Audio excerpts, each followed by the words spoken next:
Namaskar. This is Akhilesh Bhargava. Welcome to Tit-Bits on Business and Finance with me.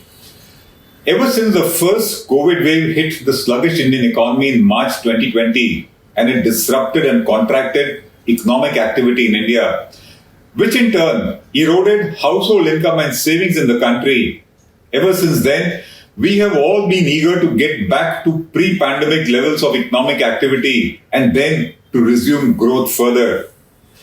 Due to the pandemic lockdown and the slowdown, millions in India have lost their jobs and livelihood, and it has been a time of unprecedented financial crisis for the ordinary Indian household, because of which their confidence in their present as well as in their future economic well-being and incomes has been uprooted.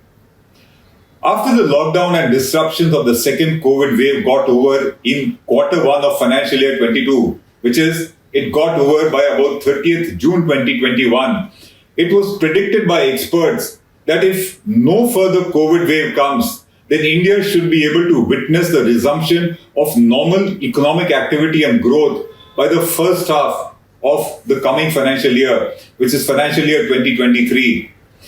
This prediction was primarily based on the assumption of no further COVID waves hitting India. But then, no one had thought in their wildest imaginations that a war would upset all their predictions and estimates in this regard. We now have an unfortunate war in Ukraine, which has again disrupted the global economy, and it has given a massive setback to the incipient global economic recovery and growth. The ongoing war has badly hit the Indian economy, and uncertainty is the name of the game for all growth estimates and predictions that one might make. In just about a week's time, international crude oil prices have touched a high of about $132 a barrel to fall to $99 a barrel and then to bounce back to $112 a barrel. With such volatility in crude oil prices, the best of economic predictions can go awry. Yet, presuming that the Ukraine war will not last very long, it is being estimated that stable economic growth will now come back only in Q1 of financial year 2024 at the earliest, and that too could be fraught with uncertainties and calamities like a COVID resurge, like resumption of hostilities in Ukraine. It could include US-China friction over Taiwan, or it could even mean an embattled and cornered Russia hitting back militarily and upsetting any calculations or projection that you might make. With this background, let us have a look at the current and expected situation of the Indian economy as per some recent reviews and reports. The first one comes from Nomura.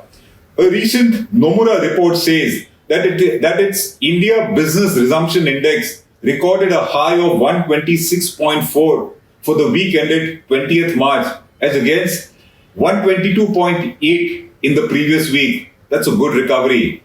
Nomura says that the pickup in the business activity was broad-based in India and that the opening of the domestic economy has been aiding and supporting a fast catch-up in the services sector also, which had been showing stress. The other highlights of the Indian economy as per the Nomura report are as follows. The first highlight, the Nomura index is 26.4% over its pre-pandemic level, indicating a brisk resumption of economic activity in India, which we all hope should continue.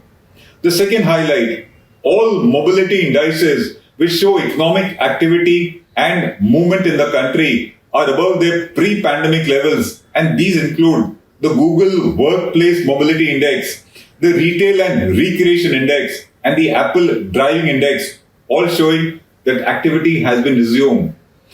Further, Nomura, however, has concerns due to the Ukraine war, which include a broad-based increase in food inflation that will keep the consumer price inflation index above the Reserve Bank range of 6%, and the rise in crude oil prices, it says, which will fuel inflation and will adversely impact the fiscal burden and the current account deficit in the country. Nomura further says that while it is still too early to tell, yet the growth impact of the ongoing war on the Indian economy appears to be limited as of now according to it.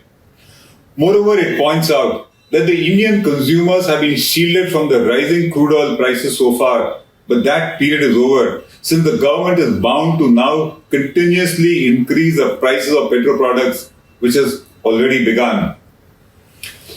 Therefore, while the Nomura report is upbeat about the resumption of growth and economic activity in India, it is not without a note of caution, and it says that the present growth momentum may face bottlenecks which can slow it down. That was Nomura's opinion on the Indian economy at present based on its latest India Business Resumption Index. Let's now come to what the Reserve Bank says. A far more detailed analysis of the state of the Indian economy comes from a speech of the Reserve Bank Governor at a meeting of the CII National Council. Mr. Das says in his speech that the GDP growth projection for India for the current financial year is at 8.9%, and that there will be a marginal setback to growth even if you factor in the Ukraine crisis, according to him.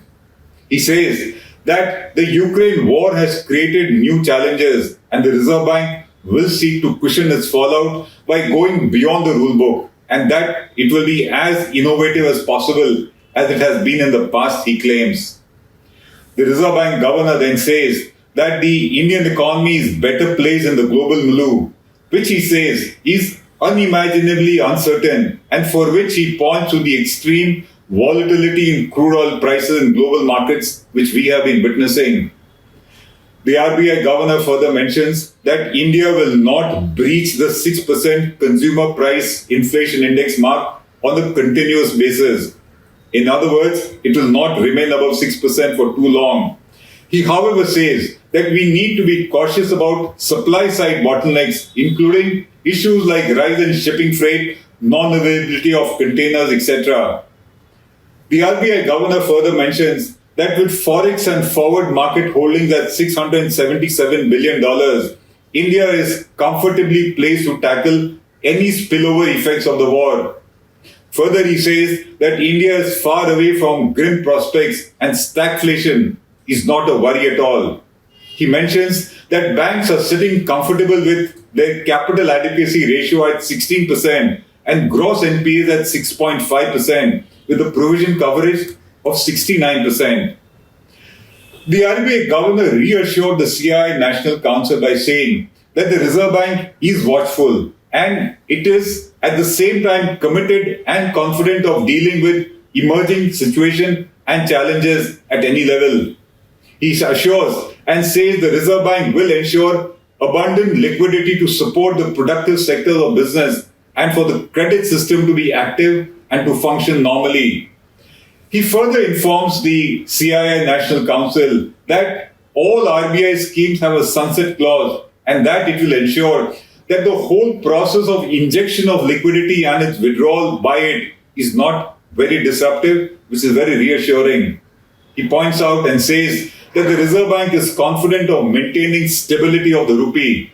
He pointed out that the rupee has depreciated by just about 0.4% during the current financial year and that the RBI policy is to intervene in markets only when there is excess volatility.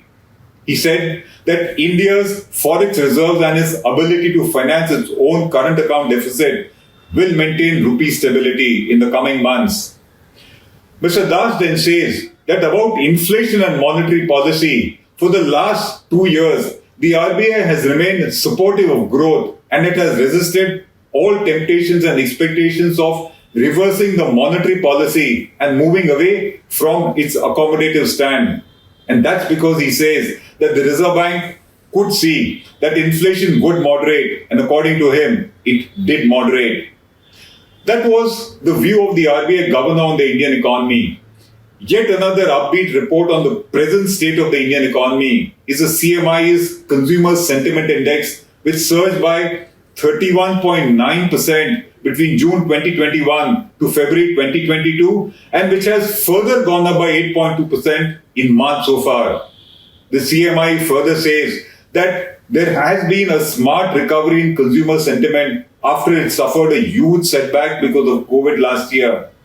It says that the consumer sentiment has improved because of a rise in the proportion of households reporting an increase in their income and also due to a larger proportion of households expecting a rise in their income in the coming year.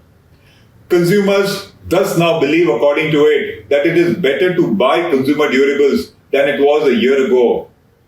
The CMI report further says that such improvement in the sentiment is most in the poorest segments of society, and the scale of such improvement in sentiment diminishes as the income rises. That's because it points out that the poorest segments suffered the most in COVID wave 2, and they have now bounced back from a very low base, which is of course a very correct remark.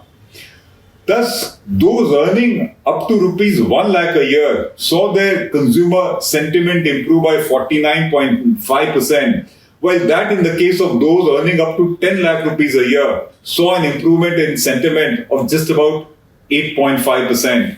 That was the CMI report on the improving consumer confidence in India. While it is good to see that there has been a sharp revival in growth and consumer confidence too, and that the RBI remains watchful, supportive and accommodative as the governor says, the fact, however, is, the larger picture, however, is that the Ukraine war has changed the dynamics of the economy for the worse and certainly not for the better. The war has already disrupted global economic activity and it has also triggered inflation, both of which are inherently anti-growth in nature. They slow down economies. And with the world determined to outcast Russia and make it pay for its war crimes, such disruption on the supply side will continue for long, posing grave challenges to global growth in the coming quarters, in the coming years. Further, as if that was not enough, the world is yet to decide what to do with the excess liquidity which has been pumped in by countries like America, Japan, etc. in order to combat the impact of COVID on their economies. In such a situation, expect to see swings and volatility in growth and confidence such that the present optimism as seen in these reports of CMI, RBI, etc. will prove to be short-lived. Let us be clear. What matters finally is durable, stable and sequential growth, and we have yet to see it. With the Ukraine war coming in, you will again see situations where there might be growth in one period only to be reversed in the next one until we don't see stable, continuous growth. To us, growth has not yet come back. This is Akhilesh Bhargava signing off till we meet again. Namaskar.